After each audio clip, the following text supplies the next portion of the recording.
নমস্কার বন্ধুরা, আমি কোজাগরি আবারও চলে এসেছি তোমাদের সামনে একটা ভিডিও উপস্থাপন করতে। আজ আমি তোমাদের সন্ধক লবণ সহযোগে সহজ 3টে কি 4টে মতো টোটকা ক্রিয়া তোমাদের সাথে শেয়ার করব, যার দ্বারা জীবনের প্রায় বেশিরভাগ সমস্যা থেকে মুক্তির উপায় তোমরা খুঁজে পেয়ে যাবে। অবশ্যই জানাবো সেই স্পেশাল টোটকা ক্রিয়া। তবে চলো বন্ধুরা, তার আগে একটু আমার চ্যানেলের ইন্ট্রোটা দিয়ে ফেলি। যারা ইউটিউব থেকে দেখছো তাদেরকে জানাই আমি ওমের মা চ্যানেল থেকে সবাইকে সুস্বাগতম। আশা করি সকলে খুব ভালো আছো, সুস্থও আছো, আমিও ভালো আছি। আর যারা আমার ফেসবুক পেজ কোজাগরি ঘোষ সেইখান থেকে ভিডিওটা দেখছো তাদেরকেও জানাই সুস্বাগতম। আশা করি তোমরাও খুব ভালো আছো, সুস্থ আছো। বন্ধুরা, ভিডিওটা যদি ভালো লেগে থাকে অবশ্যই লাইক করো, শেয়ার করো আপনজনেদের সাথে, কারণ তোমার একটা শেয়ারের দ্বারা যদি কেউ উপকৃত হয়ে থাকে তবে তুমি ভগবানের কৃপা লাভ করবে। আর যদি কিছু জানার থাকে তবে অবশ্যই কমেন্ট বক্সে এসে কমেন্ট করো, আমি তোমাদের কমেন্টের রিপ্লাই দেবো। তো চলো বন্ধুরা, আর বিশেষ দেরি না করে শুরু করে দিই সন্ধক লবণ সহযোগে স্পেশাল কিছু টোটকা ক্রিয়া। বন্ধুরা, আমরা সকলেই জানি সন্ধক লবণ বেশিরভাগ ক্ষেত্রেই কিন্তু ঠাকুরের পুজোতে লাগে, বা কোনো রকম কোনো খারাপ জিনিস বা নেগেটিভ অর্জা দূর করতে, এইসব ক্রিয়ার সমস্যার সমাধান করতে কিন্তু সন্ধক লবণ প্রচণ্ড পরিমাণে আমাদের প্রয়োজন হয়।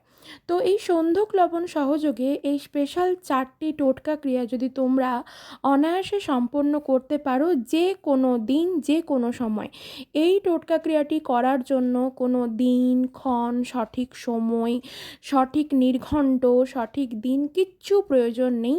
তোমার সুবিধা মতো তোমার যদি মনে হয় এই জিনিসগুলি হয়েছে, তার জন্য কিন্তু তুমি অনায়াসে যে কোনো দিন, যে কোনো সময় সন্ধক লবণ সহযোগে এই স্পেশাল টোটকা রেমেডিগুলি কিন্তু করতেই পারো এবং হাতে নাতেই ফললাভ পেয়ে যাবে।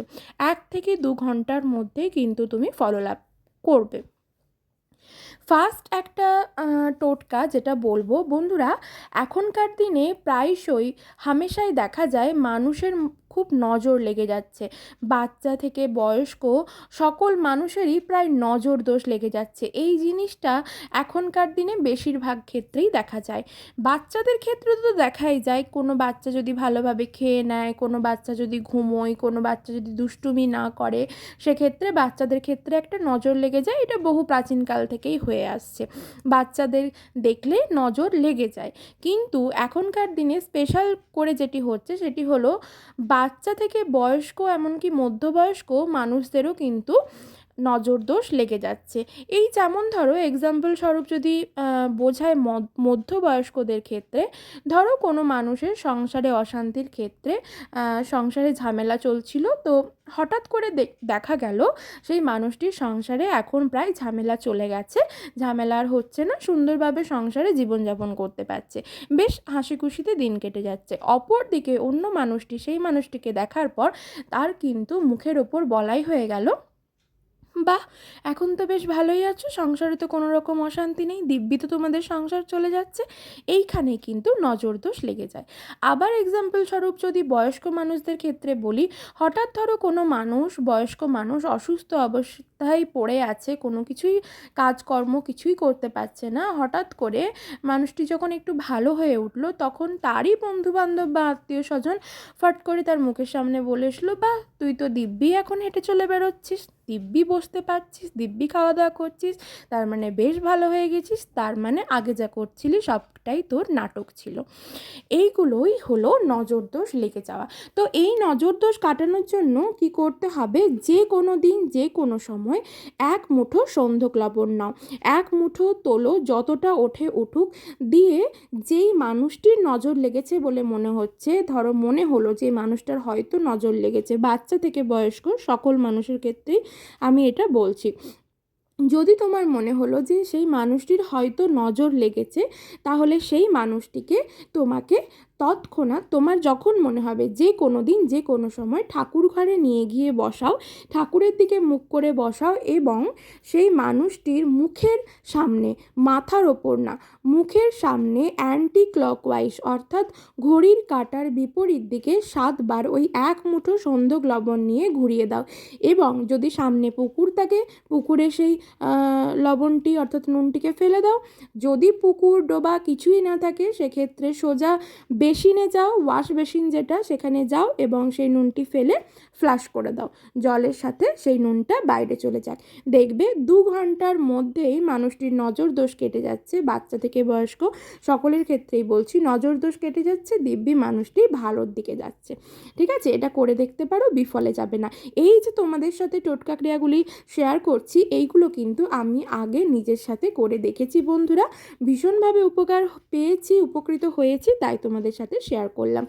2 নম্বর হলো, তোমার যদি মনে হয় তোমার বাড়ির মধ্যে কেউ কোনো কুতন্ত্র ক্রিয়া করে কোনো রকমভাবে বাড়ির মধ্যে নেগেটিভ অর্জার প্রবেশ ঘটিয়েছে বা কোনো নেগেটিভ অর্জার প্রবেশ হয়তো কোনো মানুষের মাধ্যমে তোমার বাড়িতে প্রবেশ করেছে, যদি এইরকম তোমার মনে হয়, সেক্ষেত্রে যে কোনো দিন যে কোনো সময় মা তারাকে স্মরণ করবে। স্মরণ করে একটি লাল শালু কাপড়ের মধ্যে ছোট চামচের 3 চামচ মতো সন্ধক লবণ, ঠিক 3 চামচে যতটা উঠবে ততটা পরিমাণ সন্ধক লবণ নিয়ে সেই লাল শালু কাপড়ের মধ্যে দাও। লাল শালু কাপড়টি লম্বা করে একটু মোটা করে রাখবে, নয়তো লবণ থেকে জল বেরোতে পারে। ঠিক আছে, তো সন্ধক লবণটি সেই লাল শালু কাপড়ের মধ্যে ছোট চামচের 3 চামচ মতো দাও। সেটি মা কালীর নাম করে জয় বড় মা বা জয় মা কালী, জয় মা দুর্গা, অর্থাৎ যে কোনো মাতৃ আলেখ্য মানে মা দুর্গা অথবা মা কালীর নাম করে সেই লবণটির যে পুটলিটি বানালে, 3টে গিঁট বেঁধে পুটলি বানাও, দিয়ে সেটা তোমার বাড়ির সদর দরজা অর্থাৎ মুখ্য দরজার ঠিক ওপরে, ঠিক মাঝামাঝি মাঝ বরাবর ঠিক ওপরে ঝুলিয়ে দাও। ঠিক আছে, এর দ্বারা দেখবে 24 ঘন্টার মধ্যে তোমার বাড়িতে যদি কোনো বাস্তুদোষ থেকে থাকে বা কোনো নেগেটিভ অর্জার প্রবেশ ঘটেছে বলে মনে হচ্ছে, তাহলে দেখবে কেটে যাবে। কি করে বুঝবে তুমি তোমার বাড়িতে নেগেটিভ অর্জার প্রবেশ ঘটেছে কি না?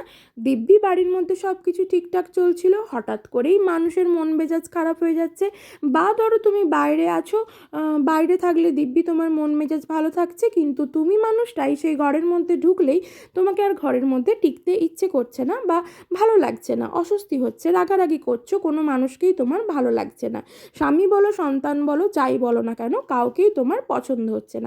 সেক্ষেত্রে বুঝবে নিশ্চয়ই তোমার বাড়ির মধ্যে কোনো না কোনোভাবে নেগেটিভ অর্জার প্রবেশ ঘটেছে।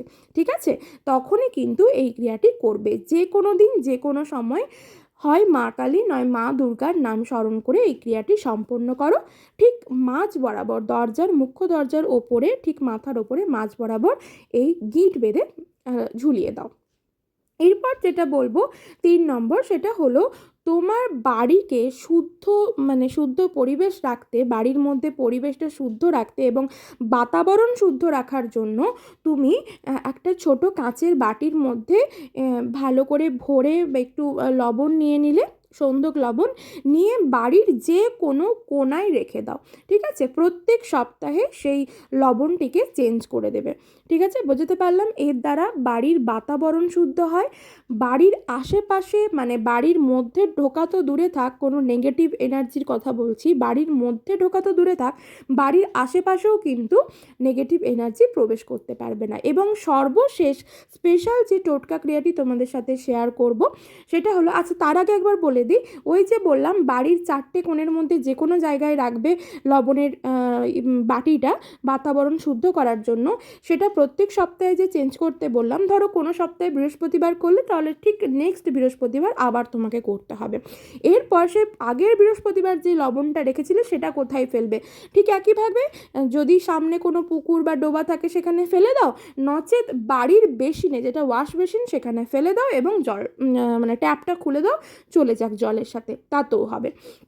এবং সর্বশেষ যে টোটকা বা রেমেডিটা বলবো সেটা হলো বাড়ির থেকে আবারও নেগেটিভ শক্তি দূর করতে বা নেগেটিভ অর্জা দূর করতে কী করবে, বা বাড়ির মধ্যে যাতে না কারোর কুনজর লাগে, বাড়িতে ঢুকে অনেকে বলে না বা বেশ সুন্দর তো ঘর বাড়ি হয়েছে, বেশ ভালো লাগছে, দিব্যি লাগছে, এইরকম কুনজর যাতে না লাগে তার জন্য তোমার বাড়িতে যে কটি বাথরুম আছে সেই বাথরুম অনুসারে ছোট ছোট কাঁচের বাটি নাও এবং তার মধ্যে পরিপূর্ণ করে লবণ দাও এবং সন্ধক লবণ দিয়ে সেই বাটির মধ্যে 5খানা গোটা অক্ষত ফুলযুক্ত লবঙ্গ গেঁথে দাও, দিয়ে বাথরুমের ওপর দিকে যেখানে কারোর নজর যাবে না সেই জায়গায় রাখো। বন্ধুরা, ক্রিয়াগুলো করে দেখো, বিফলে যাবে না।